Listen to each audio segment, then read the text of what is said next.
So imagine you have like weeks to live. Right. You are sitting in this freezing, pitch black subterranean hole in Rome, and you know the executioner's sword is coming.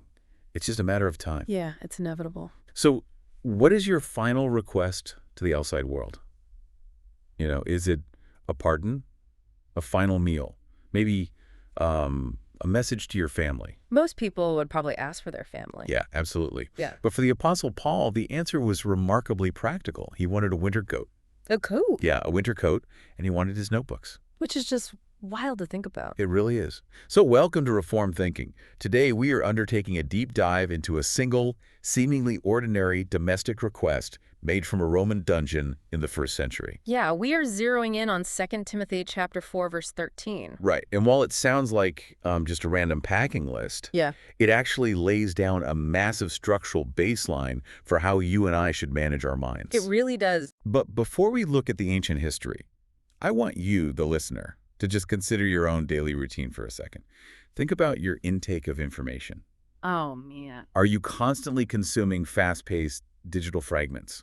Like, are you swiping through disconnected headlines, quick hot takes, 15-second videos? Probably, yes. I mean, that's the world we live in. Totally.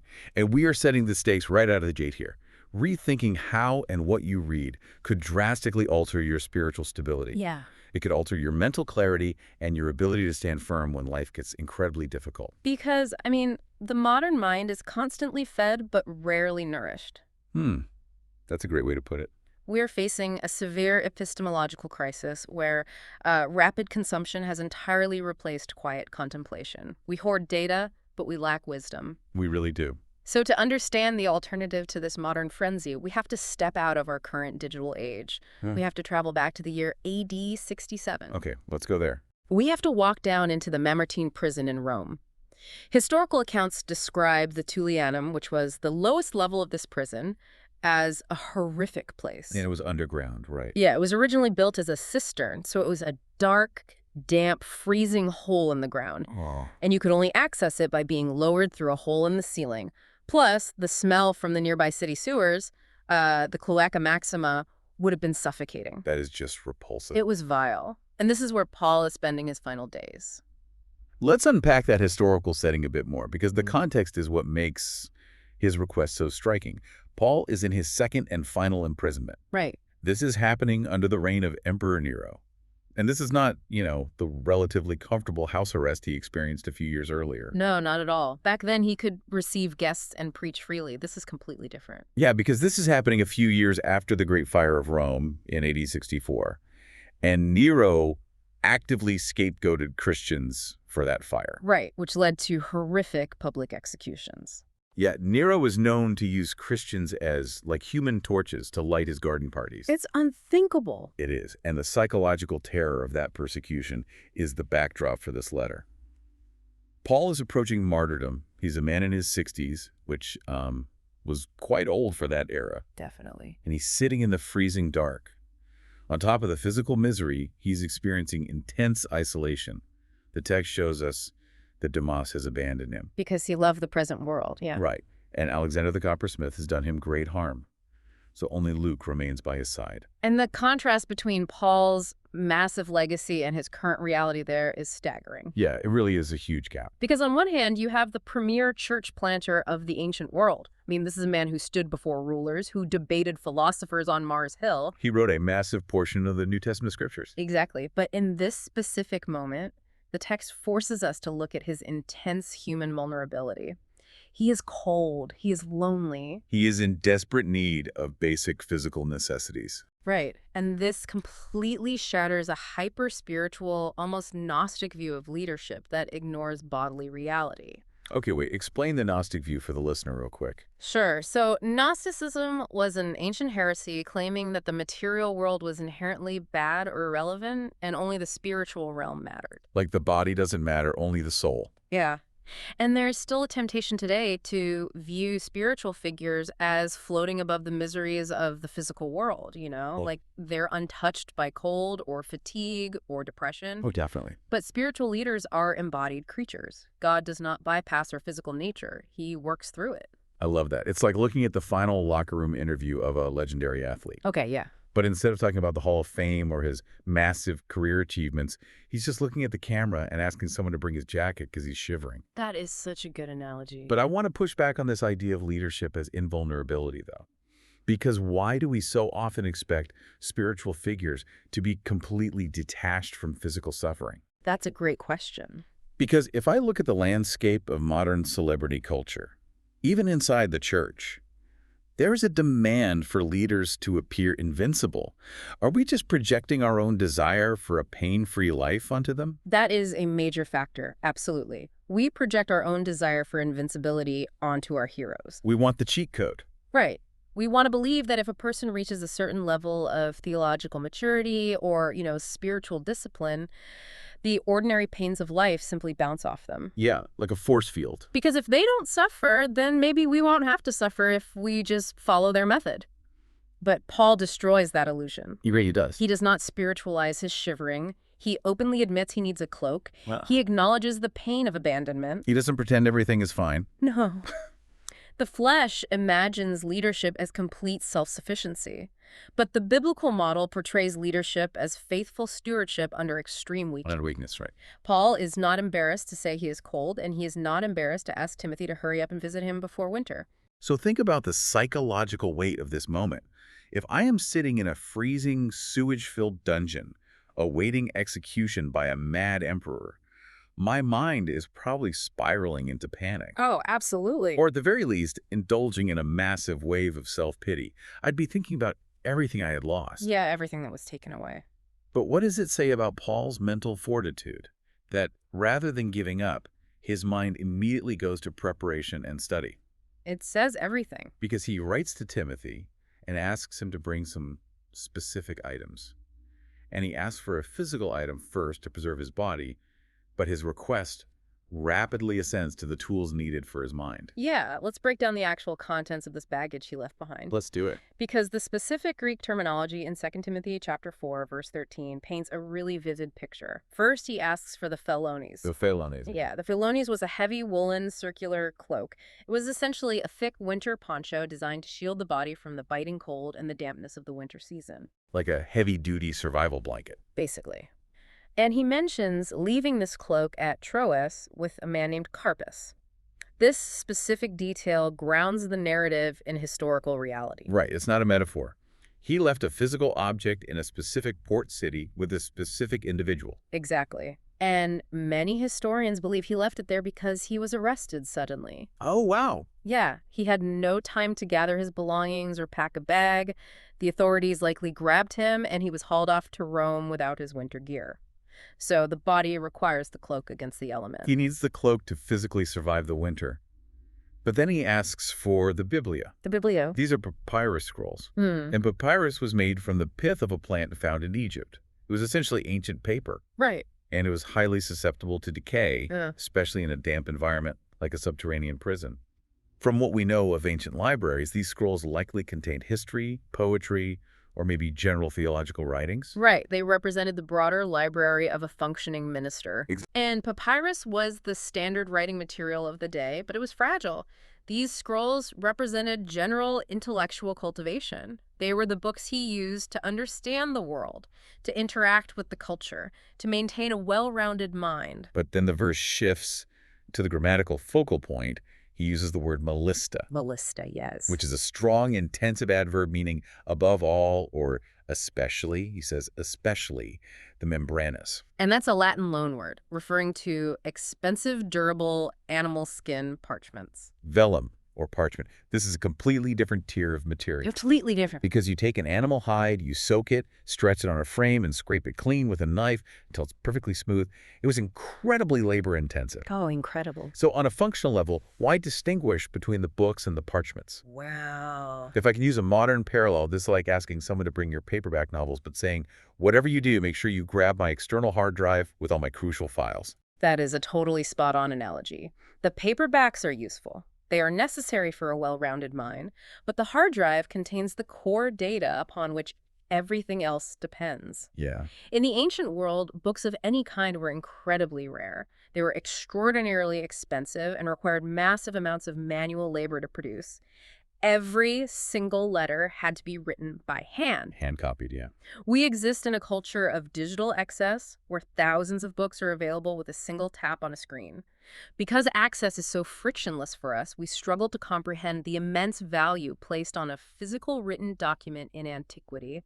It's hard to wrap our minds around it. Paul is demanding the retrieval of items that were precious commodities, representing a massive investment of time and resources. And because of that massive value, those animal skin parchments contained the most vital information. They most likely contained the Old Testament scriptures, the Greek Septuagint, or perhaps his own detailed theological notebooks and cross-references. Right, the essential stuff. He's facing death, yet he is demanding the tools for intense study.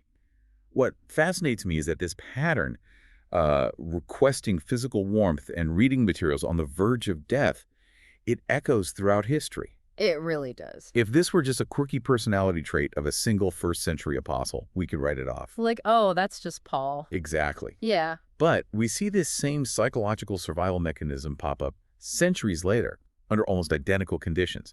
It lands in a European castle in the 16th century. Let's talk about William Tyndale. Man, Tyndale. The historical parallel is astonishing. We move forward to October of 1536. Yep.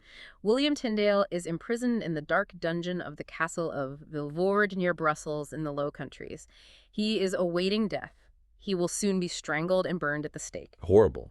And his crime was translating the Holy Scriptures into the English language so that common people, the plowboys of England, could read the text for themselves. Right. He had been betrayed by a man named Henry Phillips, lured down a narrow alleyway, and handed over to the authorities. And we actually have a letter he wrote from that dungeon. Yes, we do. He wrote to the governor-in-chief, Antoine de Bergues, the Marquis of Bergen. Tyndale writes from this freezing cell and asks for a warmer cap to shield his head, a candle to push back the gloom, and a piece of cloth to patch his leggings. Just basic survival. But then, right after asking for basic physical comforts to keep himself from freezing, he begs for his Hebrew Bible, his Hebrew grammar, and his Hebrew dictionary so he can continue his translation work. It's the exact same hierarchy of values we saw with Paul. The physical body needs a cap and a patched garment. The environment requires a candle. But the mind demands the tools of translation and rigorous study. It's wild. Both the men are facing imminent martyrdom. Both are trapped in miserable, freezing conditions. And both demonstrate a relentless drive for the written word that overrides their physical suffering. They didn't just check out. No, they didn't view their impending death as an excuse to stop learning or to stop working for the kingdom. I think the phrase consecrated hunger captures this perfectly. It is a holy appetite. Oh, that's good. But I want to ask you about the necessity of this drive. Because is this rigorous intellectual stewardship a requirement for anyone trying to hold on to truth in a hostile culture? Yeah, that's the core question. It seems like this level of intense, focused study is not just for the scholars or the seminary professors. For Tyndale and Paul, it was a literal survival mechanism. It acts as an absolute necessity for holding on to objective truth. When the surrounding culture is intensely hostile, when the authorities are quite literally trying to kill you, relying on vague emotional sentiments will not sustain you. No. Because a subjective feeling of peace will evaporate the moment the executioner walks down the hall. That's a terrifying thought, but it's true. You need an anchor that exists entirely outside of your own internal emotional state. And that anchor is the objective, written word of God. For Tyndale and Paul, intellectual stewardship was a matter of spiritual survival. The mind is the gateway to the affections, and the affections drive obedience. If the intellect decays, if you stop filling your mind with solid truth, the soul is left vulnerable to every passing theological fad, every cultural pressure, and every terrifying threat the world throws at you.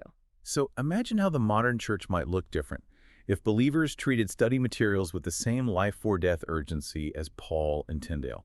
It would be radically different. Because right now, so many people view theological reading as an academic luxury.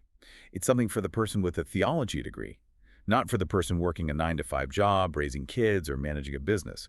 We treat serious reading like a hobby for a select few. And that's a huge mistake, because if the average believer viewed rigorous reading as a daily requirement rather than an optional hobby, the stability of the church would drastically increase. We would see far less susceptibility to pragmatic, entertainment-driven movements. The historical record shows that when leaders and laypeople alike maintain a disciplined intake of robust truth, the entire community becomes resilient. Yeah. They cannot be easily swayed by smooth talkers or cultural trends because they actually know the text. They have built an internal library of truth.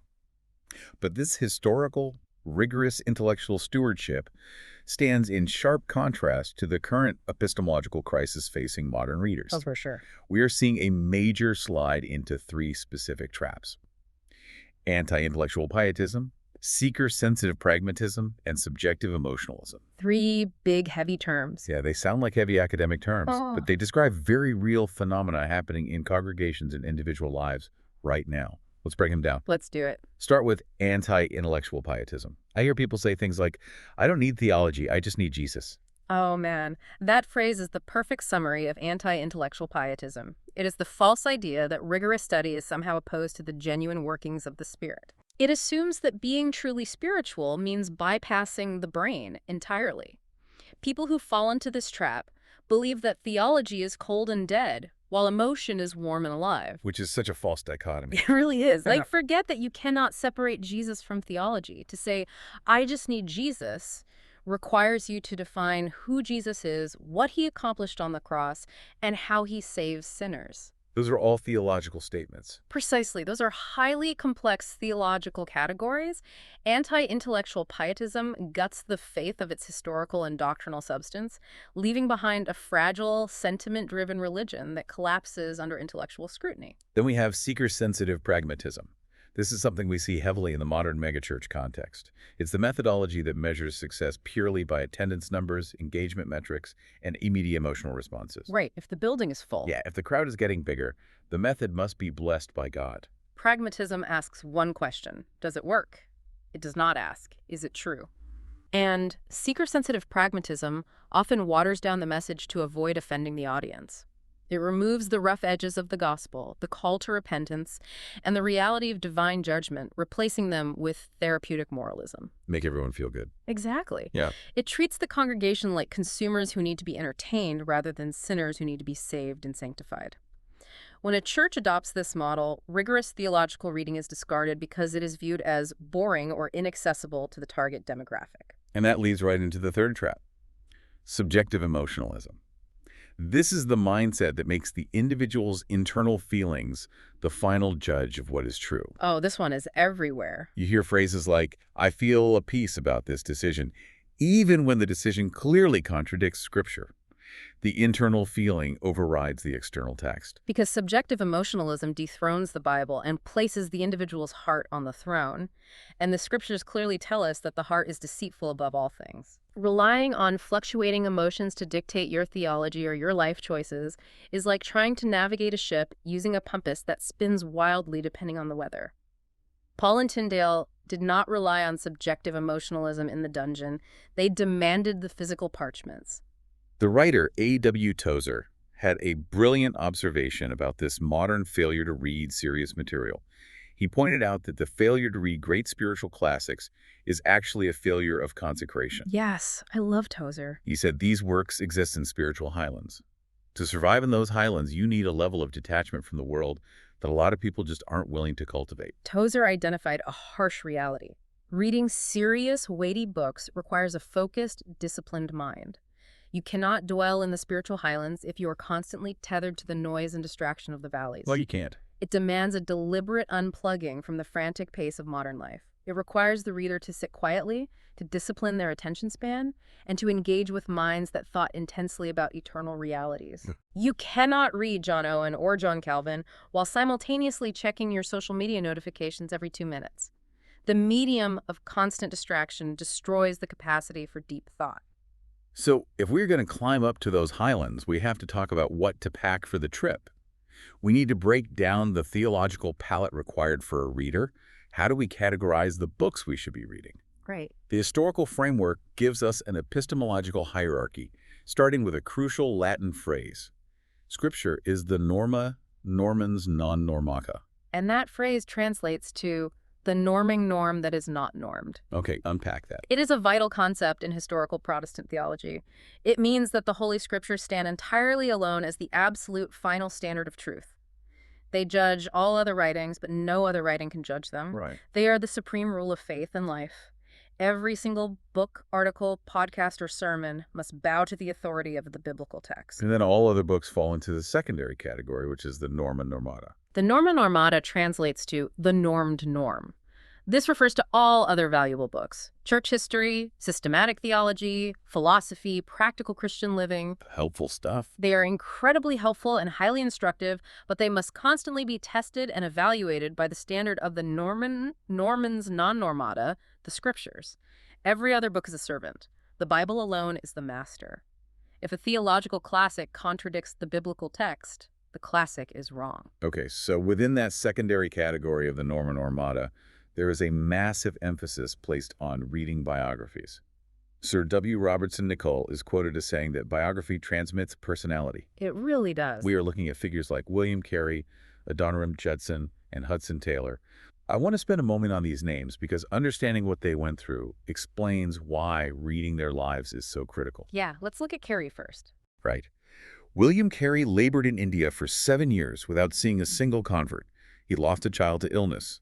He spent years translating the Bible into multiple Indian dialects, only to have a fire at the Serampore Press destroy his massive life's work in a single night. A single night, years of work gone. And his response was not to quit, but to start translating again the very next morning. That is precisely why biography transmits personality.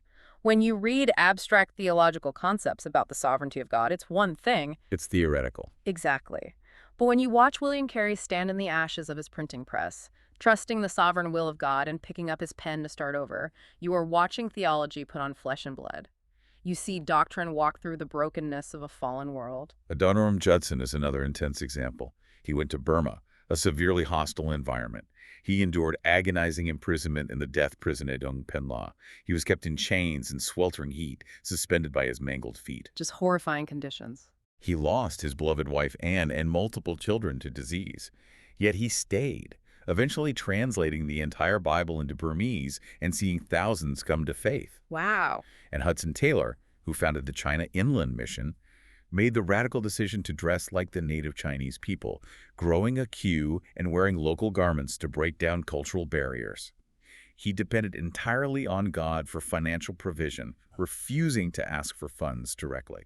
These biographies provide a model of obedience in the midst of extreme suffering. They rebuke our own tendency toward comfort, ease, and faltering zeal. They really do. When you read about Judson in the death prison or Taylor losing his wife and children to disease in China while continuing to preach, it completely recalibrates your definition of hardship. Yeah, it makes our modern complaints about slow internet or minor inconveniences look entirely ridiculous. Biographies fortify the mind against self-pity. They absolutely do. Now, I understand the value of reading about heroes of the faith to build up endurance, but there's another category of reading we need to address. The historical standard also advocates for reading polemically. Reading the opposition. Right. It argues for the absolute necessity of grappling with opposing writers firsthand, rather than relying on secondhand critiques in order to guard the flock against error. Yes. But I want to push back on this a bit. Doesn't reading hostile or opposing viewpoints risk confusing a typical listener who is just trying to build their faith? If someone is a new Christian trying to grasp the basics of the gospel, should they really go out and read Richard Dawkins or a prominent heretic just to understand the opposition? That is a highly valid concern, and it highlights the absolute need for discernment and timing. The mandate to read polemically is primarily directed at those in positions of leadership, teaching, or pastoral care. Okay, so it's not a blanket rule for everyone. No, definitely not. A leader cannot adequately protect a congregation from subtle, nuanced errors if they only know caricatures of those errors. You have to understand the opponent's presuppositions. You have to know how they think. You have to trace their arguments to their logical conclusions and see their internal inconsistencies for yourself. If you only read authors you completely agree with, you risk falling into a lazy dogmatism. You must test the opposing claims directly against the anvil of Scripture. So it's about building up a specific type of immunity. Exactly. For a newer believer, the priority must be establishing a firm, unshakable grasp of the truth before venturing into hostile literature. You do not expose a newborn to a harsh virus. Right, that would be reckless. But an adult with a mature immune system can handle the virus, analyze it, and figure out how to fight it off. You have to know what a genuine bill looks like before you can spot a counterfeit. You study the real thing so thoroughly that when a fake doctrine slides across your desk, you instantly recognize the deviation. Speaking of an intense drive for intake and study, there is an amazing historical anecdote about Harold Okinga. He was a prominent mid-20th century pastor and theologian. The story goes that he actually packed a suitcase full of theology books to take on his honeymoon. It is a rather extreme example, and perhaps not the best marital advice. Definitely not. But it illustrates a relentless, almost obsessive appetite for learning. Okenga understood that the mind requires constant, disciplined refilling. A person cannot continuously pour out truth to others if they are not continuously pouring truth into themselves. You can't pour from an empty cup. Right. Ceasing to read leads to intellectual stagnation. The water stops flowing, the pond becomes still, and algae takes over. That stagnation inevitably leads to a stagnant life, a stagnant family, and a stagnant ministry. But establishing that we need to know what to read is really only half the battle. Right. We can buy the right books, but the method of how one reads determines whether the information actually takes root. Yes. That brings us to what the old writers call the mechanics of mastication. Mastication is simply the biological process of chewing. It implies breaking a solid object down so that the body can actually absorb its nutrients. Like actually digesting it. Right. In the context of reading, we are addressing the modern habit of superficial, fast-paced grazing. People skim articles, they glance at bullet point summaries, they listen to audiobooks at double speed while doing 3 other tasks, but they rarely digest the material. Guilty. The words pass through the brain without leaving a footprint. Charles Spurgeon, the famous 19th century preacher, had some highly specific advice for his pastoral students on this topic. He told them, master those books, bathe in them, masticate and digest them. He wanted the books to go into their very self, to become part of their bloodstream. Spurgeon operated on the principle of much, not many. He believes that a person's mental constitution is far more heavily influenced by one great book that is thoroughly analyzed, wrestled with, and integrated into the mind than by 20 books that are merely skimmed. Skimming flatters the ego. It lets you tell people you read a lot of books, but mastering a text actually alters the trajectory of your thought. To achieve that level of mastery, we need a practical system, and history provides one. Canon Yates outlined a rigorous 3-reading system. This is a highly structured approach to attacking a serious book. Let's walk through it. Okay, let's walk through the mechanics of it. Phase 1 is rapid and continuous reading. The first pass through a book is strictly for overview and architecture. You read swiftly to grasp the author's entire thesis and the flow of their argument. So you aren't trying to remember everything. No. You are mapping the terrain. You don't stop to analyze every detail or look up every footnote yet. You just need to see the shape of the forest before you start examining the bark on the individual trees. You are asking, what is the author trying to prove? Okay, so once you have the map of the book, you move to phase 2, which is slow-paced, analytical reading. This is the active engagement stage. This is where mastication happens. You read with a pen in hand, you underline key sentences, you take detailed notes in the margins. Writing in the book itself. Yes. You cross-reference the author's assertions with the scriptures to see if they hold up. You write out your own objections, questions, and counter-arguments right there on the page. You are extracting the theological meat from the bone. You are having an active, rigorous debate with the author in your mind. And finally, phase 3 is a swift review after an interval of time. I want to drill down into the cognitive science behind this interval, because this is where the biology of the brain aligns perfectly with this historical method. It's fascinating. When you sleep, or when you let a few days pass after learning something new, your brain is actively working. Through a process called synaptic plasticity, the brain prunes weak connections and strengthens strong ones. Consolidating short-term memory into long-term retention requires friction, space repetition, and time. That interval is the secret to lasting retention.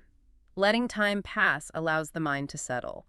The brain's default mode network kicks in when we are resting or reflecting, synthesizing the new data with our existing knowledge. So you actually have to put the book down? Yes. When you return for a swift review a week or a month later, you are forcing the brain to recall the information, which solidifies the neural pathways. Writing a brief summary on the inside cover of the book forces you to articulate exactly what you have gained from the process. It ensures the book leaves a permanent structural imprint on your thinking. I want to bring up an interaction between a Quaker lady and the poet Robert Southey that perfectly illustrates the danger of ignoring this reflection phase. Oh, this is a great story. Southey was boasting about his incredible schedule. He told her how he filled every single second of his day with learning. He said he learned languages while washing, read science during breakfast, studied history while getting dressed, and continued reading until he went to sleep. Just a nonstop flow of data. Exactly. He was incredibly proud of his constant, unyielding intake of information. And the Quaker lady just looked at him and asked a devastating question. And friend, when does thee think? That question pierces right through the modern illusion of productivity. It really does. Southey equated the volume of consumption with actual intelligence. But constant intake without reflection is simply hoarding data. The mind needs quiet space to process, to connect concepts, to evaluate arguments, and to apply what it has consumed. If you never stop to think, the information is completely useless to you. That question is intensely relevant to us today. We can listen to a deep dive like this one while we are driving, then immediately switch to an audiobook while we are cooking, and then scroll through opinion articles while we are in bed. Always something plain. Always. We are constantly taking in information from glowing rectangles. But when do we actually think about it? When do we let the brain's default mode network do its job? If the day is consumed with unreflective intake, we build a habit of rapid forgetting. The brain becomes a cluttered, disorganized warehouse of unused facts. True intellectual stewardship requires deliberate pauses. We have to force it. We do. It requires periods of absolute silence where the mind can sort, organize, and apply the truths it has encountered. Without application, the knowledge decays. And if we do not apply those truths, if we just hoard them for our own entertainment, we run into a major historical problem, which is called the Lumsden syndrome. Oh. This is a fascinating and tragic warning from history. Very tragic. There is a Scottish minister who amassed an incredible personal library of 17,000 volumes. He clearly loved reading, he acquired the best books, and he enjoyed them privately in his study. But he never shared it. Right, he never cut a channel between his study and his congregation. His own son later noted the tragedy of his father's ministry. The congregation was left starving out in the pews while the minister sat comfortably in a room filled with spiritual food. The Lumsden syndrome is the ultimate result of academic vanity. Knowledge acquired purely for private satisfaction without a desire to edify others is a complete failure of stewardship. It's selfish. It is. A book should not be a dead end in your mind. It should act as a conduit. The truth gleaned in private study must flow outward to benefit your family, your church, and your community. A massive library is worse than useless if it does not result in wiser counsel, clearer instruction, and a more robust congregation. It becomes an idol of intellectual superiority. Now, contrast that tragic hoarding with the example of an Australian country minister. This man pastored a community of rural, working-class farmers. A very different demographic. Very. But instead of giving them simplified, watered-down messages because he assumed they couldn't handle heavy doctrine, he patiently taught them how to read dense theology. Over time, these ordinary farmers built robust, unshakable congregations. They developed their own significant private libraries filled with Puritan paperbacks and serious commentaries. That is the perfect antithesis to the Lumsden syndrome. The Australian minister did not patronize his congregation. He didn't assume that farmers were incapable of high-level thought. He respected them. He did. He systematically elevated their theological literacy. He read intensely so that his people could learn to read intensely. He thought rigorously so that they could learn to think rigorously. And the result was a rural community completely insulated against passing fads, emotional manipulation, and theological errors because they had their own roots driven down into substantial truth. They were not dependent on the minister for every theological meal. They had learned how to feed themselves. Which is the whole point of leadership. So avoiding the Lumsden syndrome means our knowledge must have a final active destination. It has to flow outward, which brings us to the ultimate focal point of all this study. We have to connect the physical parchments Paul requested in that freezing Roman cell to their true fulfillment. Because everything we have discussed, the meticulous reading, the theological discrimination, the intense study, the cognitive science of memory, it all finds its center in the person of Jesus Christ. Yes. The parchments that Paul demanded, which contain the Old Testament writings, were not historical records for academic debate. Every prophecy, every ceremonial type, every shadow written on those stretched animal skins pointed directly toward him. Every single one. To read the scriptures, to master Hebrew and Greek, and to miss Christ is to examine a lamp while refusing to look at the light it produces. It's completely futile. The historical texts detail Christ as the perfect prophet who perfectly mastered the written word. Even his human nature, the Gospel of Luke tells us, he grew in wisdom and stature. When he faced Satan's temptation in the wilderness, his immediate response was not to display his raw divine force. His response was, "It is written." He answered Satan by quoting the book of Deuteronomy. He relied on the objective recorded text. That is amazing. It is a staggering detail. The Word made flesh submitted himself to the written word. He opened the scrolls in the synagogue at Nazareth and declared they were fulfilled in their hearing. After his resurrection, he walked with the 2 disciples on the road to Emmaus. And what did he do? He went back to the text. Right. Beginning with Moses and all the prophets, he interpreted to them in all the scriptures the things concerning himself. The sinless Son of God did not despise the discipline of reading, studying, and applying the text. That sets an incredibly high bar. If Jesus Christ utilized the written word to combat the enemy, how much more do I need it? So much more. But there's also something incredibly comforting here. Christ redeems our failures as sluggish learners. For anyone listening who feels a weight of guilt right now about wasted time, about endless scrolling, or a lack of intellectual discipline, the goal is not to start reading out of a legalistic fear or a desire to earn God's favor. The motivation for reading must radically shift. We do not read to earn acceptance, to prove our intellectual worth, or to win theological arguments online. We read out of immense gratitude. Gratitude. Christ's perfect obedience covers our intellectual sloth. His grace renews the mind. Therefore, the discipline of study is fueled by a desire to know him more accurately and to understand his actions more clearly. It's relational. It is a joyful response to grace, not a desperate attempt to secure it. When you understand that you are completely secure in Christ, reading theology becomes a delight rather than a burdensome chore. So how does the listener implement this today? What is the practical takeaway for the person commuting to work or doing the laundry right now? Because if even the sinless Son of God relied on the written word and an inspired apostle demanded his notebooks on his deathbed, we really cannot justify our own intellectual laziness. We really can't. If the Apostle Paul felt he needed to keep studying on his deathbed, it really puts my own habit of doom scrolling on the couch into perspective, doesn't it? It certainly does. The application begins with a serious, honest audit of our daily habits. It requires acknowledging how much time is surrendered to trivial distractions. We have to be honest about our screen time. The first step is to deliberately carve out time, even just 30 minutes a day, to engage with substantial truth. Begin with the scriptures, reading them slowly and methodically. Then choose works from the Norma Normata. The theological classics. Right, the robust biographies of figures like Judson and Carey, books that force the mind to stretch and work. Do not let the algorithms of the digital age dictate your attention span. Take control of your intake. Put your phone in another room. Hold a physical book in your hands. When we view reading not just as gathering facts for a trivia game, but as an act of worship, it changes the physical act of opening a book.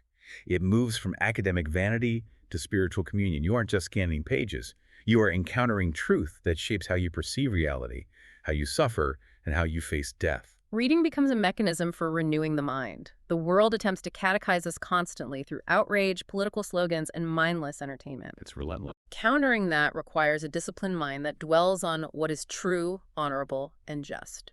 When you open a substantial book, you are intentionally placing yourself under the instruction of a mind that has walked the path before you, testing their words against the absolute standard of Scripture. Let's synthesize the ground we have covered today. We started by looking at a cold, isolated prison cell in AD 67. We examined Paul's seemingly ordinary request for a heavy cloak, some papyrus scrolls, and a set of precious animal skin parchments.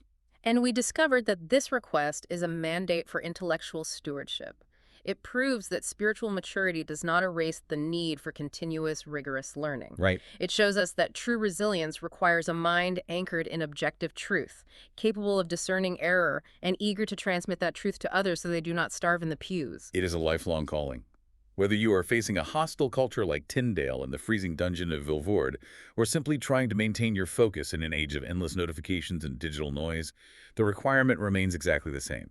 The mind must be fed with solid substance. The tools may have changed from heavy parchments and fragile papyrus to printed pages and digital ink, but the necessity of the content has not diminished in the slightest. The truths recorded on those ancient materials are the exact same truths required to sustain a believer today. I want to leave you, the listener, with a new angle to ponder. Imagine the Roman guards who actually carried those items and delivered those parchments to Paul's cell in the Mamertine prison. They were handling ordinary, mundane animal skins. Yeah, just delivering the mail, essentially. They probably thought absolutely nothing of it. They were completely unaware that the words inked upon those skins would long outlast the very Roman Empire they had sworn allegiance to. The empire crumbled. The words survived. Now, consider the physical books sitting on your own shelves right now, or the access you have in your devices. What eternal truths are currently gathering dust while you give your premium attention to fleeting, temporary screens? It is a sobering comparison. The ancient world bled for access to the text that we frequently ignore out of sheer convenience. Thank you for joining us on this deep dive into Reformed thinking. We encourage you to unplug today. Find a substantial book, read it slowly, chew on it, argue with it, and start building your own library of truth in your mind. Because, as we have seen, when the final moments come, the grand philosophical speeches fade away, and what you are left with is the solid truth you've stored up. Keep thinking and keep reading.